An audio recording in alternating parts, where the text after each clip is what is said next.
think I would say I was raised in what I thought was a pretty average North American family. And it probably wasn't until I was a little older that I looked at my life from a little bit different perspective and realized that probably not everybody has a mom that hurts because of some of her own background and her own family of origin, and then as well some of the mental and emotional illness that came along with that.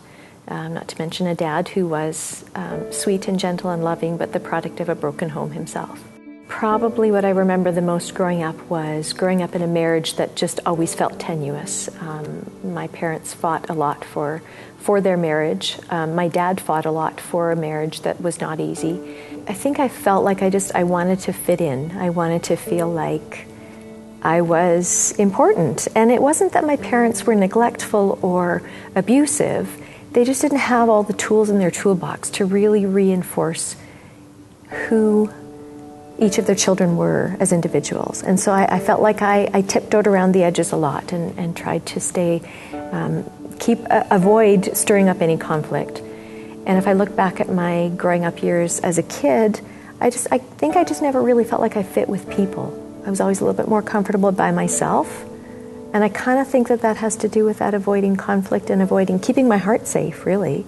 It was scary for me to consider really opening my heart to somebody as a friend, later as a young adult, moving into that age where you're thinking about dating and finding someone you want to marry.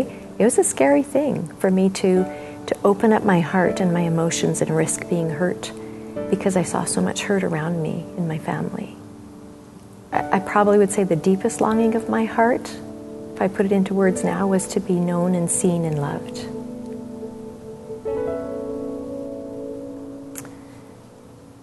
This is definitely a journey I'm still on.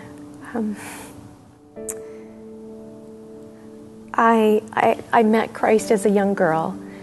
I happened upon an environment that nurtured my faith as a teenager, through friendships and pastors and preaching, and came to understand that saying, I want Jesus in my heart, meant I was saying I want a relationship with the living God, and that He sees me as significant and He knows me. I know it here. Every day I have to remind myself of how He sees me. I know it here. It's still a journey to make it land here. I believe it enough that I can encourage other people that are struggling with the same things I've always struggled with. I know it. I believe it. It's just incorporating it into the fabric of my emotional life.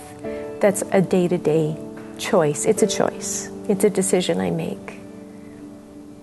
I think probably my biggest hope is to continue to grow, to learn to be okay with continuing to grow into that knowledge and that understanding, and that really internalizing that belief enough that I can stand in it, and that it stabilizes everything. That if things feel tenuous relationally, or situation around me changes, or my circumstances ask different things of me, that I'm grounded, and that I can move forward knowing that even if I can't see the next step, Jesus has got it. He knows what he's taking me through.